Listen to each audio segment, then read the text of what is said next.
In section 2, we looked at how to compute limits using either some graphical techniques or some numerical techniques. And in section 3, we are going to look at more of an analytical technique. And what I mean by that is by just using the function that we were given and trying to just take the x value and the function and working from there and not having to do too much extra work beyond just working directly with the x value and the function. Most limits are really fairly simple to compute. And your first option, anytime you are asked to compute a limit, should be by direct substitution. So these are going to be some analytical methods. And the number one easiest thing to do is direct substitution. And this is based on the idea of what we introduced in section 2.2, where the answer to a limit is the y value, where the question for a limit is giving you the function and the x value, and the limit is asking you to identify the y value that it looks like the function is approaching. And most of the time, that y value is an actual point on the graph. There are a few cases, which we'll address a little bit later on, where it's not a point on the graph and we have to do a little bit of playing around with algebra. But most of the time, it's just a point on the graph. So all we have to do is evaluate the function, and that's called direct substitution. So this is going to just boil down to plugging the x value in.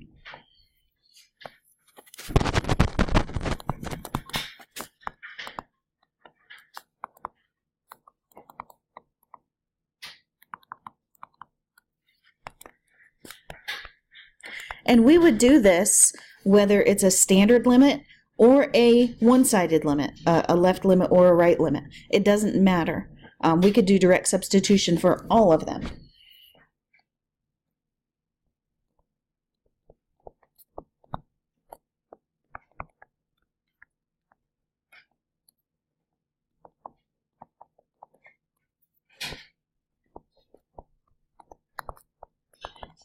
If for some reason it's not going to work, the answer we get from the direct substitution will tell us that. And then we'll know based on the answer we get that there's something else we need to do. So this is always a good way to start a limit problem. If you know the x value and you know the actual symbolic representation for the function, just try direct substitution. So what I mean by direct substitution, if you are asked to find the limit as x approaches 5 for the square root of 2x plus 6. So we could look at the graph of square root of 2x plus 6 and approach from the left and the right of 5 and look and see what the y value is doing. We could make a table and approach 5 from the left and from the right by negative powers of 10. That all takes some extra time. What would be the easiest is to say, all right, well, what is this function doing when x is 5? If that ends up being something we're not allowed to calculate, then we'll find out in a second. But the fastest thing to do is just go ahead and plug 5 in and see what happens. If we get an answer back, then we're done. That's the answer. If we don't get an answer back, or we get a really weird answer back, then that's going to tell us we need to do something different. So direct substitution is when you just take the x value, which we've been calling kind of our goal number there. We take that and we just plug it in and see what's going to happen. So we're going to say what exactly is going on at the square root of 2 times 5 plus 6. Is there an actual point there? Is there a y coordinate? Well, 2 times 5 is 10. 10 plus 6 is 16. And the square root of 16 is 4. we got a nice, normal, real number answer back. So that's our answer. The limit as x approaches 5 for the square root of 2x plus 6 is 4. And we got that answer by direct substitution.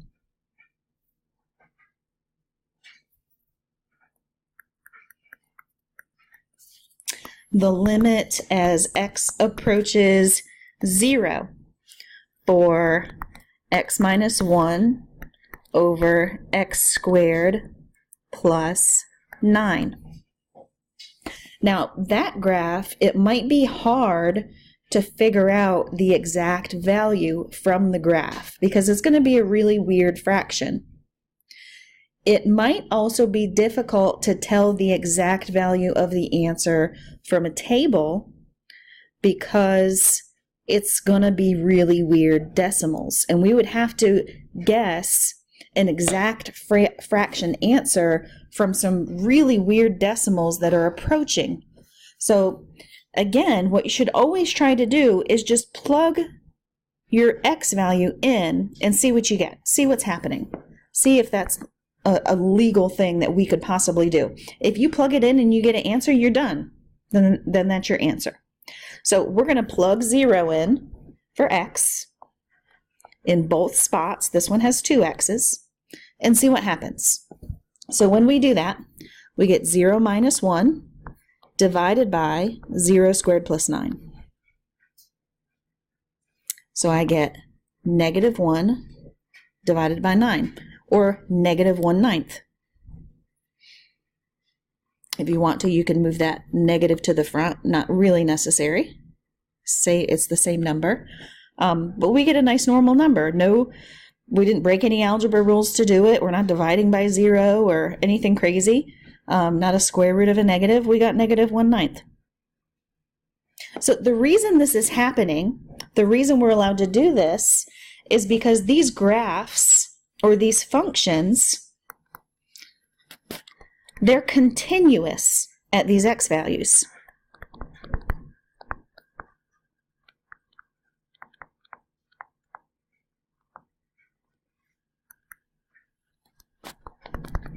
So as long as our function, as long as we're working with a continuous function, or as long as our function is continuous near that x value, then we can do the limit just with direct substitution. Where we run into trouble is if we're trying to do a limit at a spot where our function is not continuous. And some of those limits exist and some of them don't exist. So let me show you an example. If we were asked to do the limit as x approaches 5 for x minus 5 over x squared minus 5x. So at first glance, you might just say, well, I'm just going to plug 5 in and see what happens.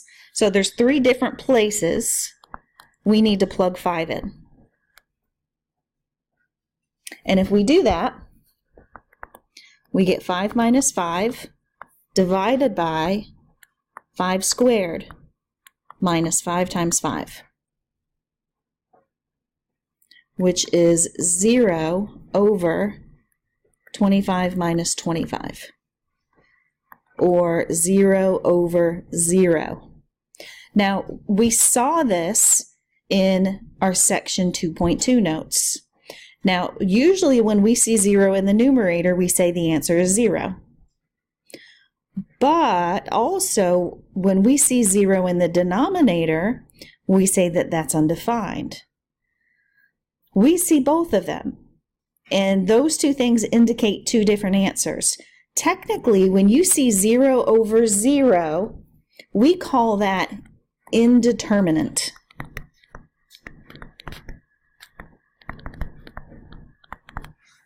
Indeterminate means that we did not get an answer. We don't know if there's an answer. There is no guarantee that there's an answer. And this direct substitution tells us nothing about the answer. We've got to do it a different way.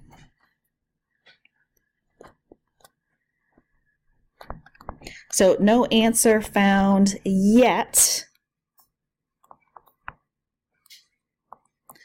There's still no answer guaranteed.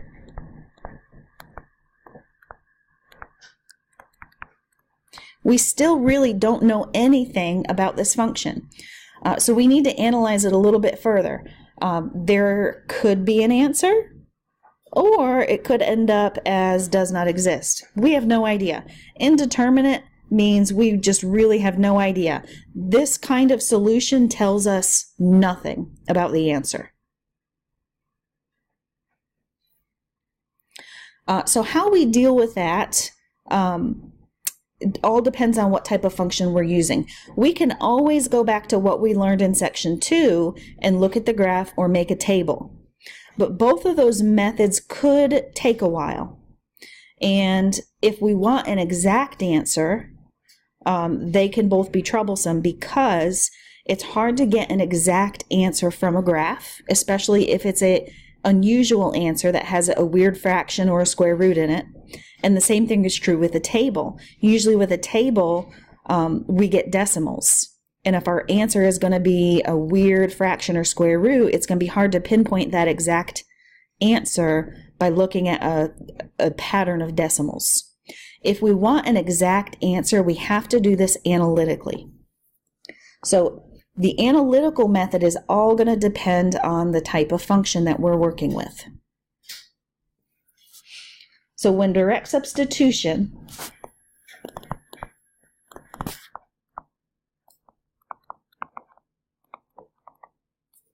yields an indeterminate form,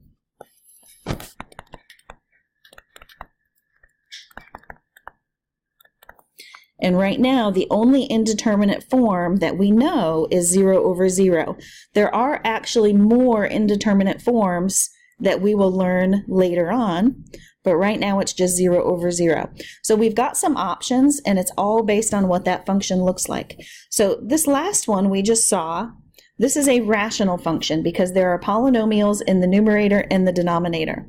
And the fact that plugging 5 in made both of them come out 0 means that 5 is a root for both of those polynomials.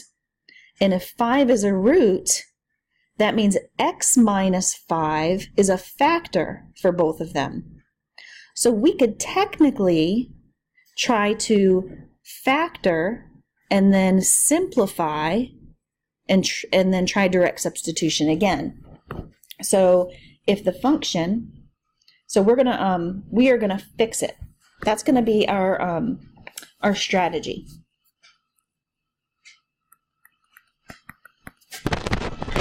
We are going to fix the function. And there are some different types of functions we will see. If it's a rational function, rational functions have polynomials in the numerator and the denominator, which means we can factor and cancel. So this last one we just looked at, we had the limit as x approaches 5 for x minus 5 over x squared minus 5x. We could technically simplify that expression. X minus 5 over x squared minus 5x can be simplified. So right now I'm going to ignore the limit part and I'm just going to work on simplifying that expression. So we're going to factor and cancel. Not working on the limit yet, so I'm just going to kind of transfer that part over. I'll work on that one in a second. Now our denominator can be factored if we pull an x out. And once we pull an x out, we see that our numerator and our denominator have a common factor of x minus 5. So we can cancel them. So really, that rational expression is equivalent to 1 over x. We canceled the entire numerator, but there's always a 1 left there because technically that's division. And dividing something by itself will leave a 1. So 1 over x is the same as x minus 5 over x squared minus 5x. So now that we've factored and canceled and we have it written in a simpler form, we can try direct substitution again. And now when we plug 5 in, we will get an answer because we've eliminated that piece that was giving us zeros in the top and the bottom. So now if we plug in 5, we get a fifth. And that might be a hard value to recognize on the graph or in a table, especially if we wanted that exact answer. We might be able to get close to it. That decimal is 0.2, but we might not be able to get that exact answer. So some other types of functions that we might see where we would get indeterminate form that we would have to fix are functions that have square roots in them.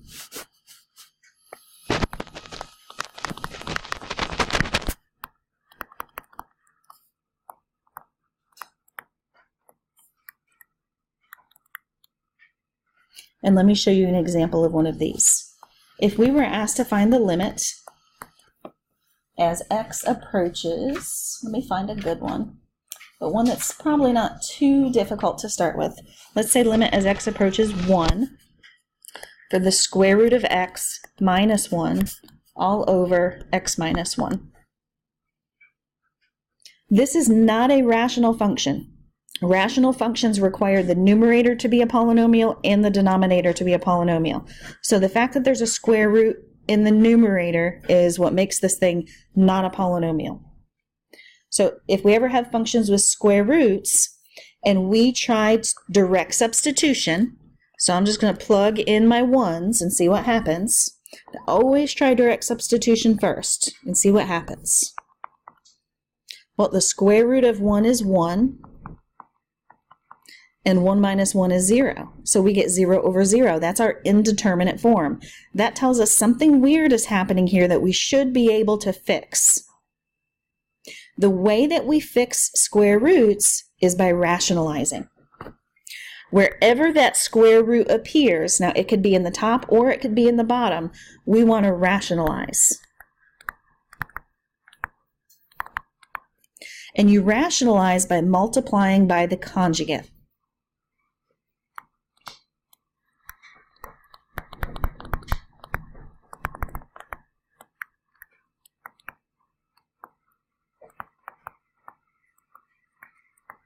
And the conjugate means we're going to use the exact same expression, but we're going to change the operation in the middle. So we're going to fix this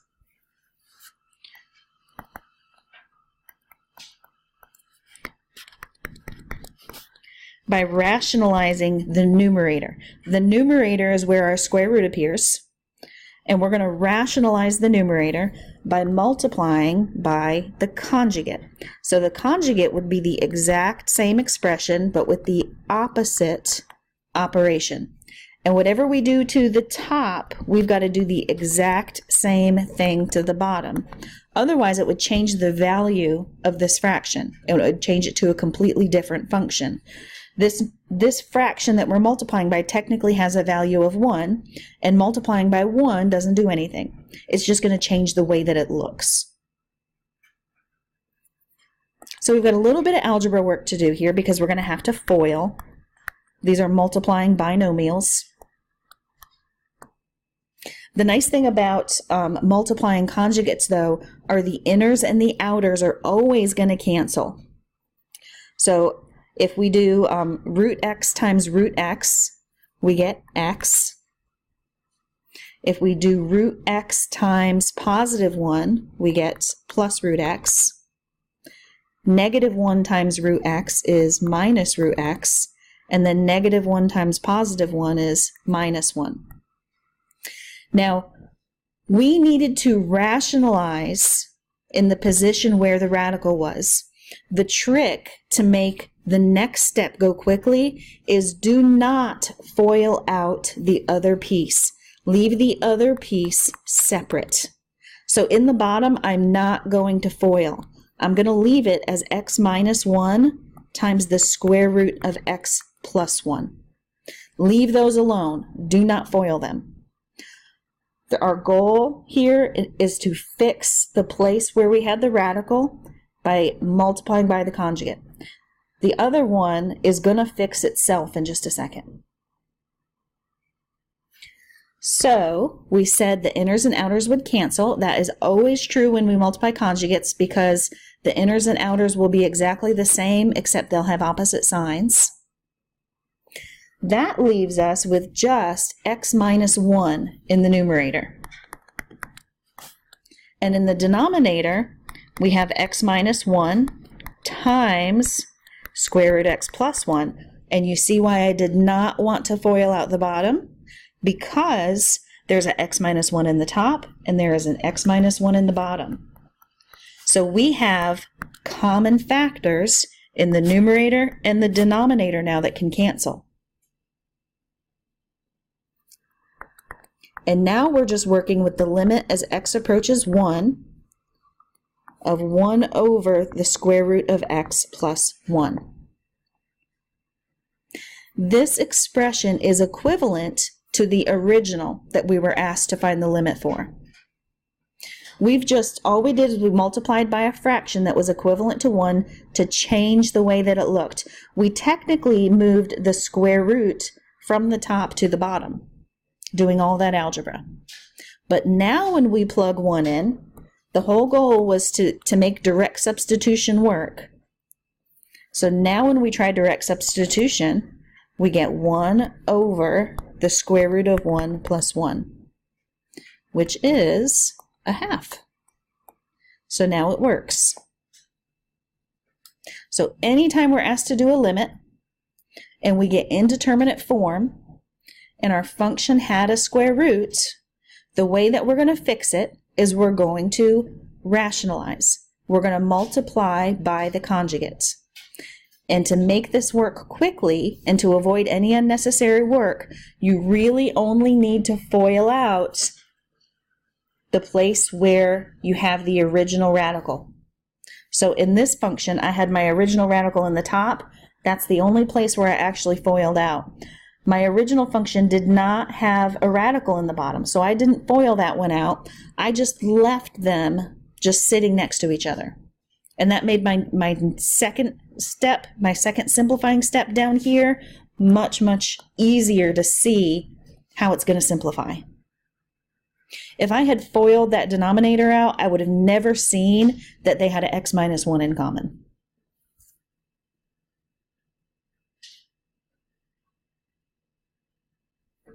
So these radicals can be kind of tricky. I want to do one more with radicals.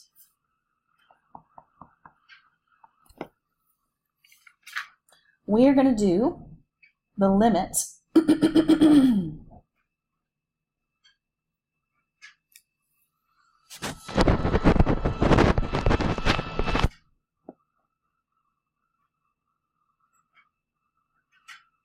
as x approaches 9 for the square root of x minus 3 over x minus 9.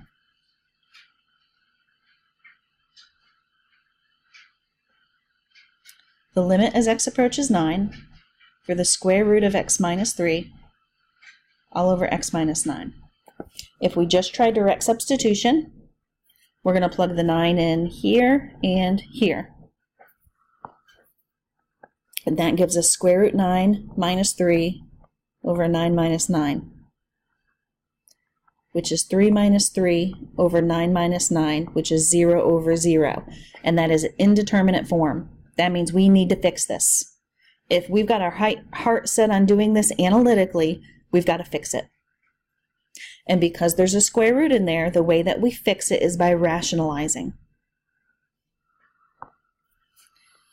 So I must start over. We've got a square root in our numerator. So I'm going to multiply by the conjugate of that numerator. So I'm going to use my exact same expression. I'm going to change the operation in the middle. And whatever I do to my numerator, I've got to do the exact same thing to the denominator. But technically, I'm only going to FOIL out the numerator. That's the piece where I'm trying to get rid of the radical. So I'm going to FOIL this out, multiply your first two pieces. Root x times root x is a regular x. root x times positive 3 is a plus 3 root x.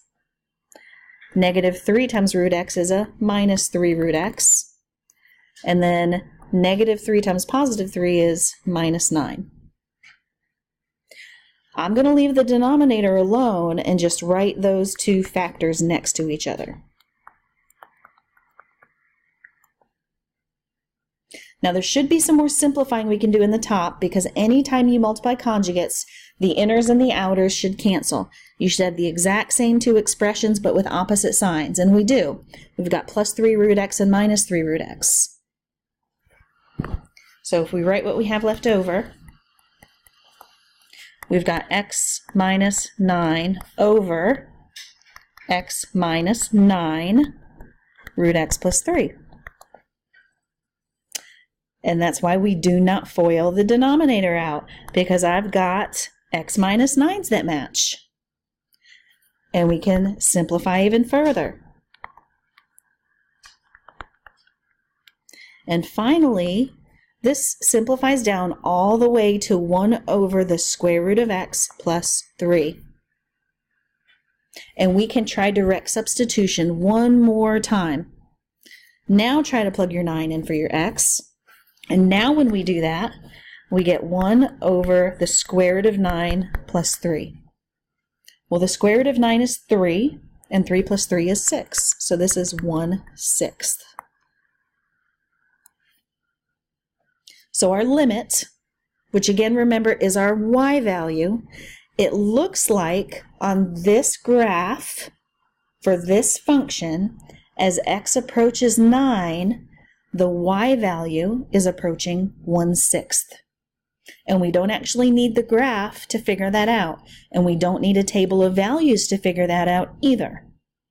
We can figure it out just by using the function and the x value. Even when plugging it in the first time gives us a really weird answer, gives us that indeterminate form.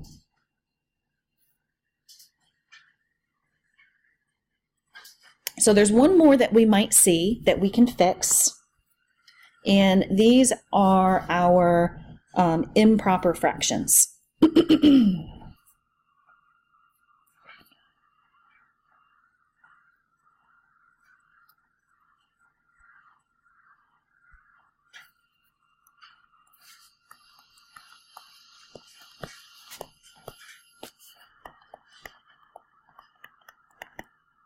So improper fractions are when you have fractions inside of fractions.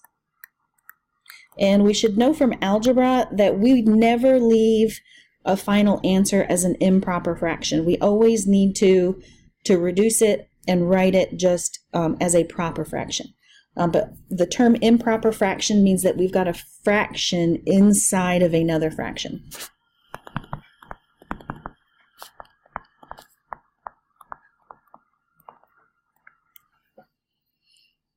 So if we ever see a limit that is an improper fraction, and when we try direct substitution, we get an indeterminate form, we just need to fix the improper fraction. The fastest way to fix an improper fraction is to multiply through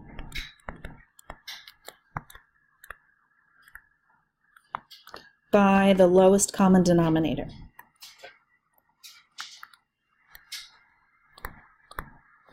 There are other ways to fix an improper fraction. This is the way that I always learn to do it, and this is the way that I usually teach it. In my personal opinion, is this just the fastest way to do it. But if you know another way to fix an improper fraction, you're welcome to do it another way that you know how and that you're more comfortable with.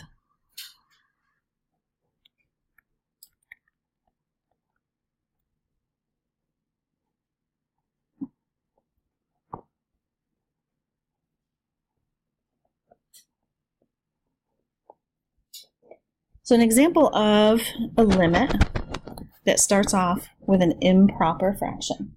Let's see here. If we were asked to find the limit as x approaches 0 for, let's do a half minus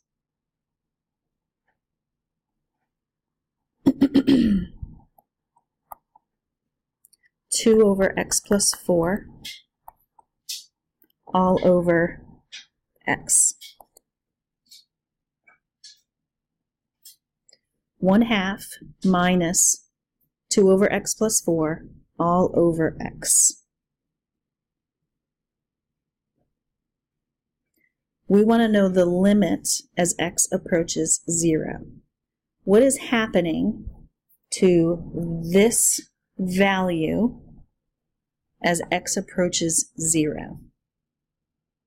Well, let's just plug 0 in and see what happens. Let's plug 0 in. So we're going to take our 0 and we're going to put it there, and we're going to put it there. See what we get. So if we do that, I get 1/2 minus 2 over 0 plus 4 all over 0,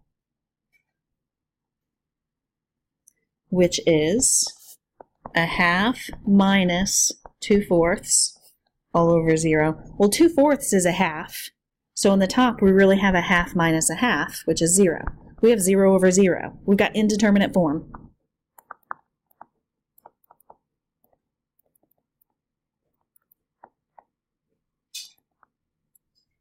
Which means we need to fix this. We might be able to get an answer. An answer is not guaranteed. We might be able to get an answer if we fix this. The fastest way to fix this is to multiply through by the lowest common denominator.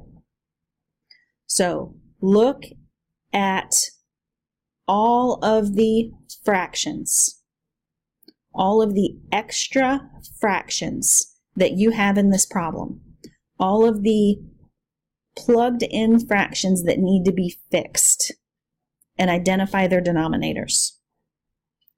So I'm going to rewrite this problem because the original direct substitution didn't work.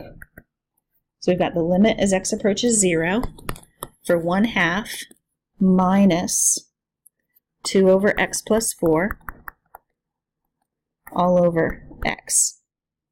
So what's making this is an improper fraction is the fact that we have these fractions in the numerator.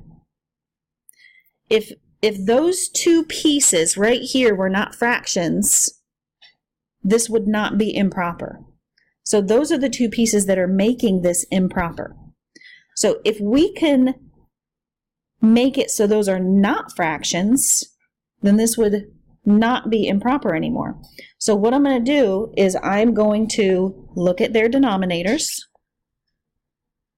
and find the LCD, the lowest common denominator, of 2 and x plus 4. Well, 2 and x plus 4 have nothing in common. The LCD is 2 times x plus 4. And if you're ever unsure of the LCD, you could just take all of your denominators and use all of them. That doesn't necessarily have to be the lowest. But you do need a common denominator because you need to multiply through by something that will cancel all of those extra denominators. Now, we don't care about that x in the very bottom because it's not a fraction. That is just a normal whole number value x right now. And that's perfectly fine. The problem is the fractions that are plugged into the fraction. We don't want those there. So I'm going to multiply through by 2 times x plus 4, and that should cancel both of my extra fractions. So whatever we do to the numerator, we've got to do to the denominator as well. So I'm going to multiply through in the numerator by 2 times x plus 4. I'm going to multiply through in the denominator by 2 times x plus 4. Now the numerator has 2 terms, so we have to distribute this to both terms. So when we do this, since 2 times x plus 4 is not a fraction, it's technically going to distribute to the numerator. So this is 2 times x plus 4 all over 2 minus 2 times 2 times x plus 4 all over x plus 4. And then that whole thing is all over x times 2 times x plus 4. So I've got this extra 2 times x plus 4, 2 times x plus 4, 2 times x plus 4. And there should be a whole bunch of canceling we can do. But just start in your individual fractions first, because that was the whole point of multiplying through by our LCD, is so that we can fix those troublesome inside fractions. So those have a 2 in common. Those have an x plus 4 in common. So now what we have in the numerator is x plus 4 minus 4. I'm not going to distribute in the denominator, just like we did with the radicals. The denominator wasn't a problem, so just leave it alone. We still need to introduce the 2 times x plus 4, but we don't need to distribute right now. That might just make things worse. So once we distribute and cancel in the numerator, we're left with x plus 4 in the first fraction, and then minus 4 in the second fraction. And I see another place we can simplify again. I've got a plus 4 and a minus 4. So now we're down to x over 2x times x plus 4. And I see another place where we can simplify. I've got an x in the top and the bottom.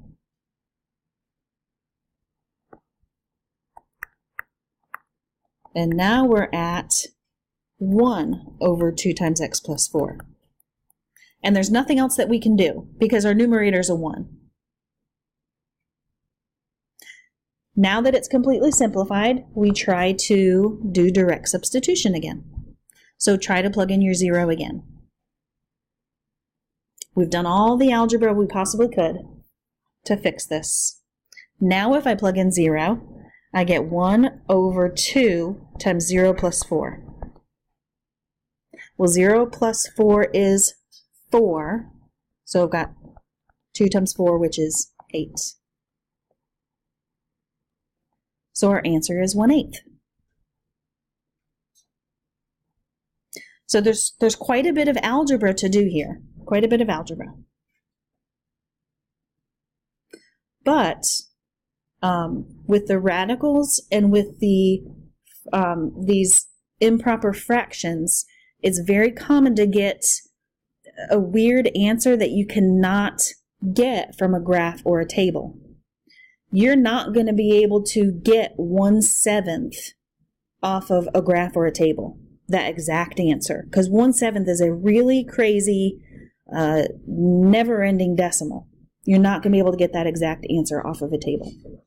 But if you do it analytically through these algebra steps, you will be able to get an exact 1/7, for example, answer. So this is a much better technique if we want concrete, exact answers. Sometimes with the graph or with the table, like we did in section 2.2, sometimes we have to guesstimate a little.